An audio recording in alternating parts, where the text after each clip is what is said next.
Heavy Metal London. You know, it all started with that arsehole. If it wasn't for him, I would have never got involved in the craziest moment in my life. At this moment, I'm afraid to tell loved ones and friends what actually happened. Did I really just conjure the whole thing up? I know things like that are possible, but that's impossible. I mean, I have the bruises on my body. It happened, surely. Right, I will start from the start. That arsehole, Sean. I think that was his name. I was working for a care agency. It's fine, it was flexible. I work when I want, and the changes of scenery often was nice to my disposition. And, talking of scenery, this place was lovely. A care home situated by a lake, trees everywhere. And as I biked there, the tranquility took over me. As the sound of birds began to serenade me, a welcome excursion and relief from roaring bus engines and the horns of disgruntled drivers. Long story short, I liked being there. One evening, right before my finishing time, I was walking around the care home with the tray collecting coffee mugs and stuff like that from people's rooms. And I took them to the kitchen. In there was a massive dishwashing machine. But on the previous shift, a colleague, someone who worked there for years, had said, "Oh no, we just leave them on the side here. That's a night shift job to wash them." Well, in a pleasant mood, seeing the time was 7:55 p.m, and I was about to be done for the day, I put the tray next to the dishwasher. At exactly the same time, this Sean, I think that's his name, came into the kitchen. Let me briefly describe Sean. Probably about 6'3", maybe 6'4", and he was a beast. I would have about the same chance as pushing Mount Everest over. A glimmer of perspiration held permanent residence on his forehead, another resident being the large can of Monster always in his hand. "Evening, mate," I said, putting down the tray. But there was nothing from him. I quickly washed my hands, and I could feel a tension in the air as he slammed something behind me. But it was barely noticeable. Perhaps he was just pissed off he was about to come onto night shift. I wouldn't hold it against him. As I dried my hands and opened the kitchen door to leave, he said, "We put our dishes through the dishwasher," slamming shut the dishwasher door with a bang. It happened quite quickly, and I was in the process of walking out the door.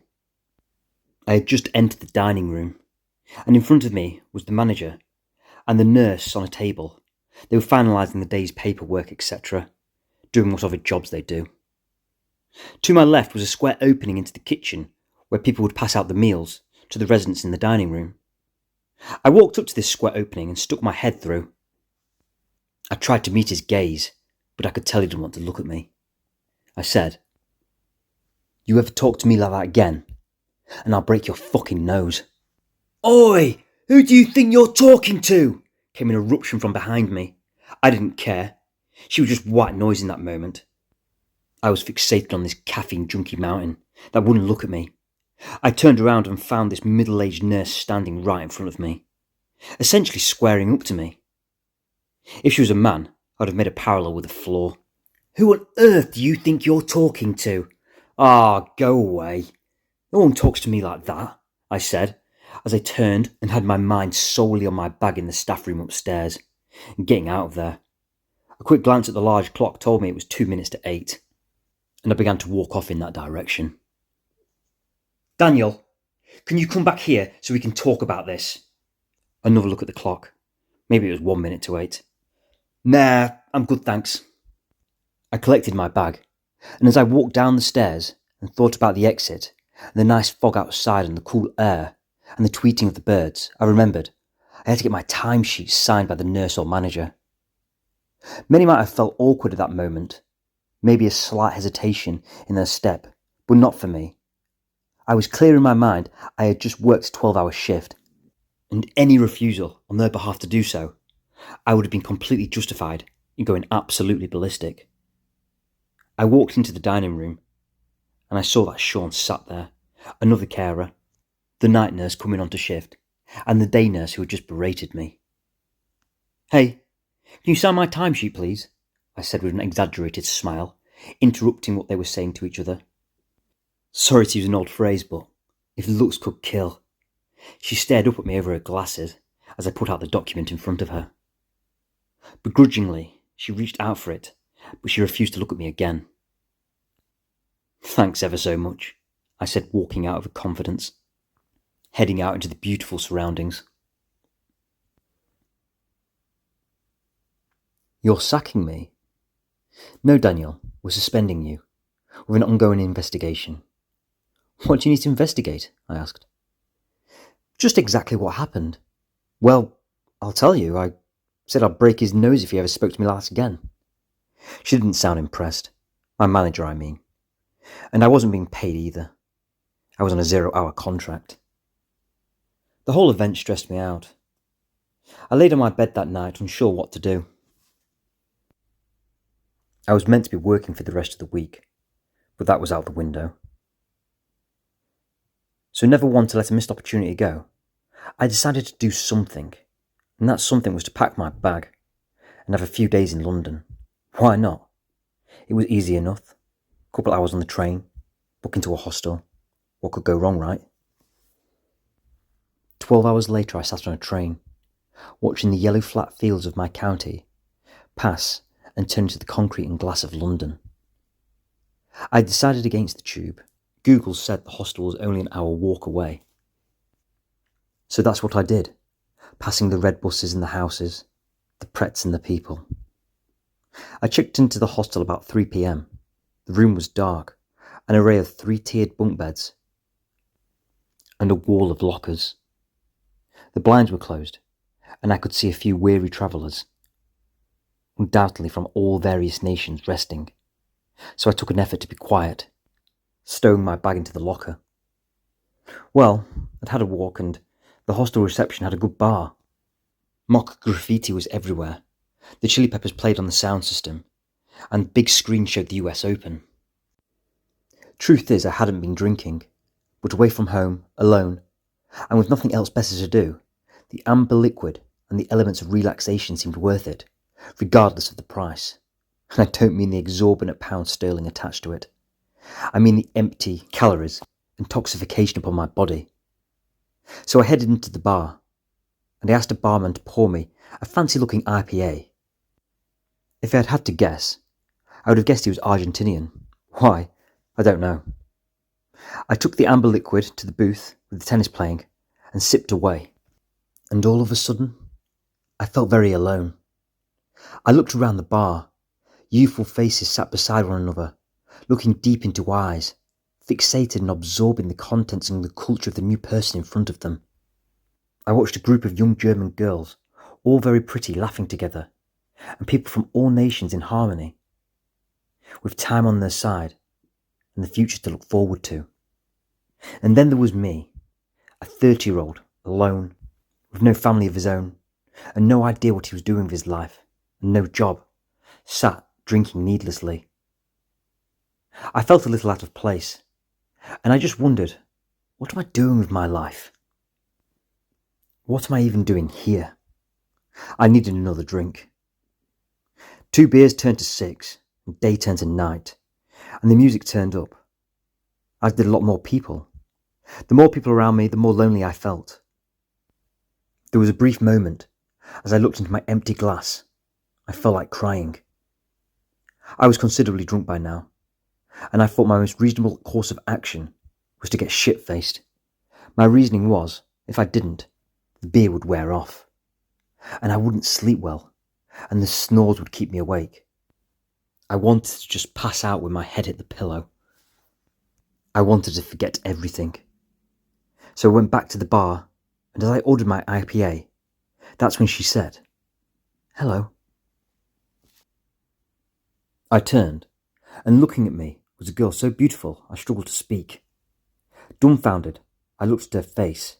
It had a textbook disposition, like an artist's rendering of beauty. The kindest smile pursed so gently upon her soft lips. Big, bright blue eyes lit up my mind. Her hair was almost black, but I could tell by her very pale complexion it wasn't natural. But it just provided an extra contrast to the features of her face. Everything was turned up to 11.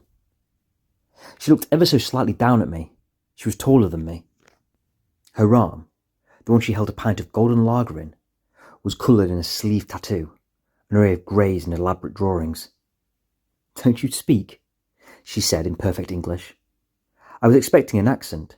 She looked Scandinavian in a way, but she spoke with English elocution. "Hey," I finally managed to get out. She laughed, revealing white teeth. So perfect, they announced themselves loudly on her face. But it was welcome. "How many you had?" she said, reaching for my glass, the tips of her fingers touching mine.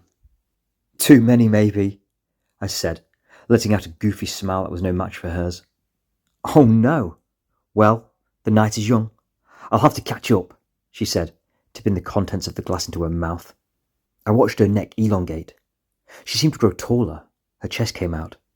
I took a second to look at her body as she continued to drink her drink, very slim, in skin-tight grey jeans, and huge black boots on. As I looked back up, I watched the last drops of lager dripping down her neck, and somehow I was reminded of the swan, the moment before it took off on a serene lake. The empty glass came down onto the bar, and she opened again them dazzling eyes with a flicker, suggesting she was light-headed. "Well, I'm Georgina." "Daniel." "Nice to meet you, Daniel. So, what brings you to London?" I paused. I didn't want to tell her the truth. I didn't want to bore what might have been the most beautiful girl who had ever uttered words to me. "Adventure," I said. "Nice. I like it. You think you're going to find it?" she said. "I don't know," I said, looking more deeply into them eyes. "Maybe I just have," I said. That beautiful smile pursed again upon her lips, and she looked away. "Why are you here?" I asked. She smiled and looked down at her top. On there, in white bold writing, in black, was 2 words: Odin's Hurt. "My favourite band, my everything," she said with a vacant stare. "They like a rock band?" I asked. Suddenly she came back to the room. "No, black metal. But it's more than that. It's more than music. It's a reason." "I guess you like them then," I said. She smiled, but it wasn't friendly. "You wouldn't understand." "Well, I like rock music." "It's not rock music," she said, glaring at me. "Okay, no worries," I said. "They're over from Norway. I'm so excited." "I can see," I said, ordering another pint. Again, that vacant look came into her eyes, and she stared through me. This is going to be like a pilgrimage. I raised my eyebrow a little. "What time are you going?" I said, as my pint was placed in front of me. Slowly, she looked back into my eyes. "You should come." Immediately, I knew I wanted to. I would go anywhere with this girl. I would have followed her onto a cattle train in 1940s Germany. I was pretty pissed, and good judgment was long gone.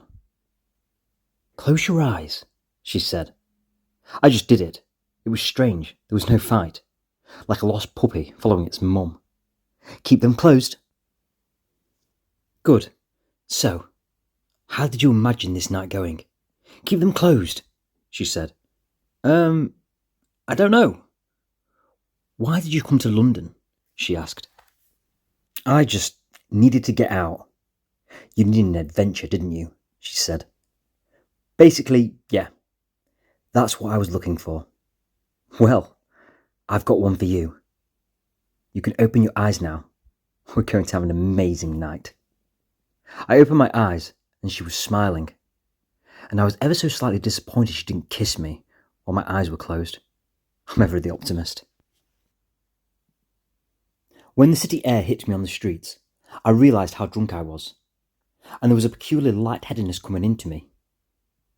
I tried my best to ignore it as she led the way through the noisy city of the night. And before long, we were stood in front of the strangest tube station I had ever seen. Even though it was in the city, somehow we'd found a dark corner beside a park that was gated shut. There was lights inside. I even thought I heard the cooing of an owl.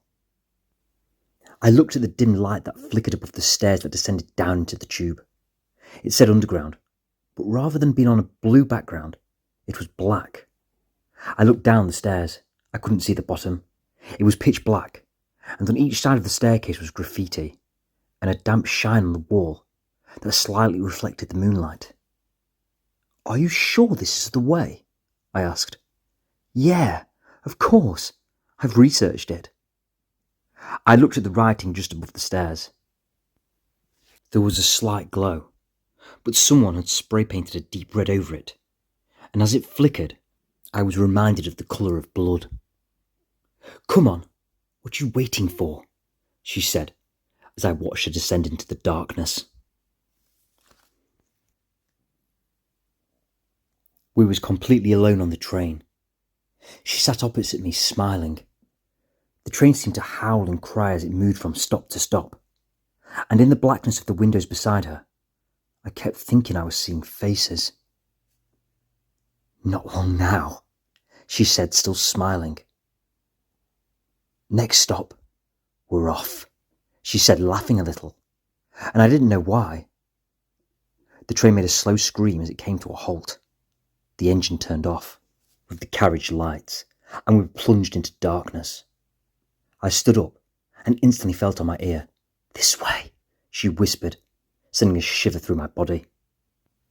I was feeling really lightheaded now, almost dizzy, as she took my hand and led me through the dark and damp passages of the underground, the only sound being that of her black boots on the ground, leaving a cold echo behind us.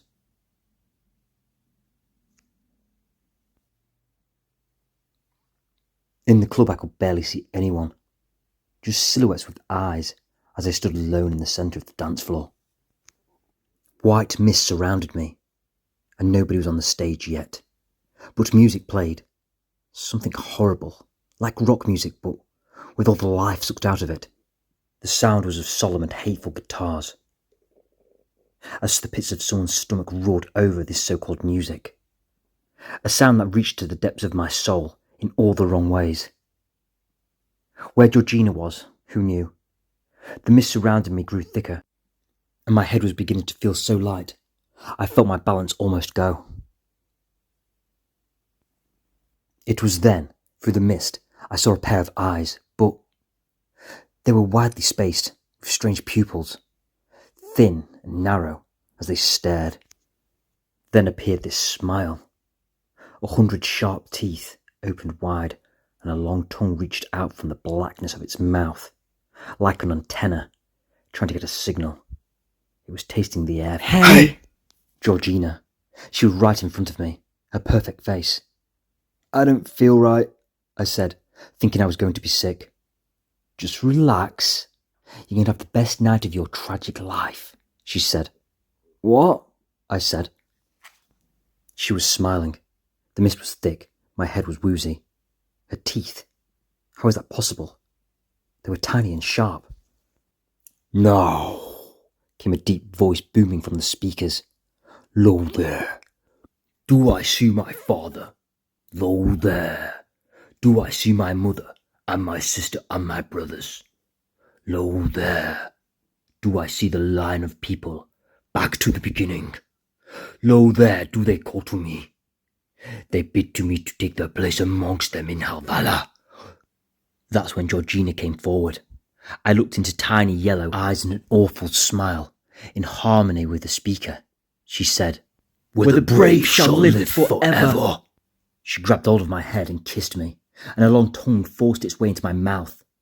I could feel it was split at the end, and each tentacle worked its way round my gums. Her grip on my head was like a vice. Trying to get free, I was helpless. Her wrist wouldn't budge. A booming guitar sent shockwaves through my body as the drum began to beat. She then let go of my head and I nearly fell over. Suddenly a stampede of men surrounded me, all in black, all sweating, crashing into me. Where Georgina went I do not know. I didn't care. I tried to free myself from the litany of human bodies, but it was helpless.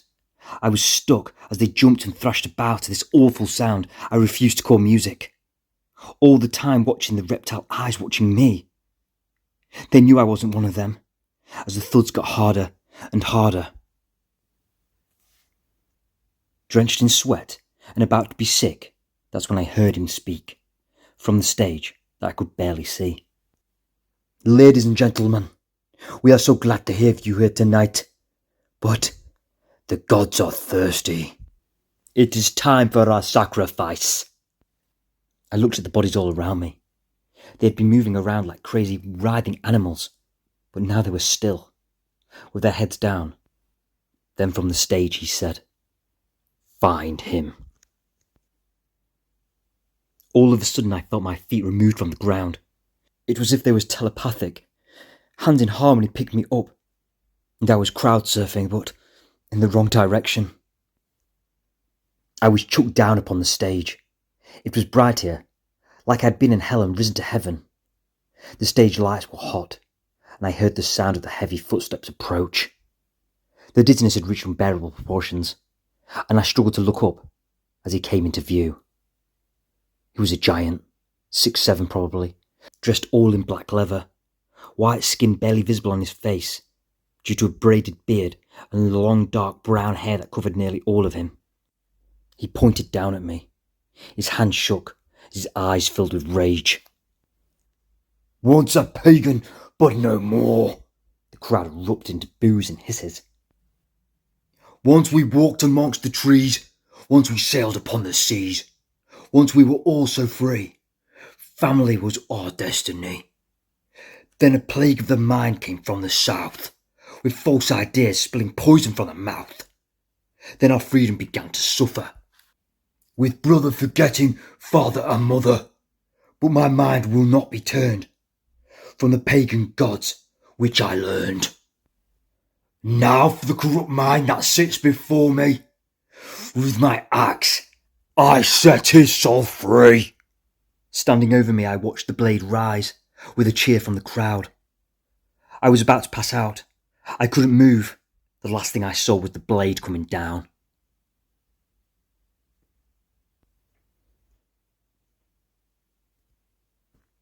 I've been sat in this hospital bed now for 2 days.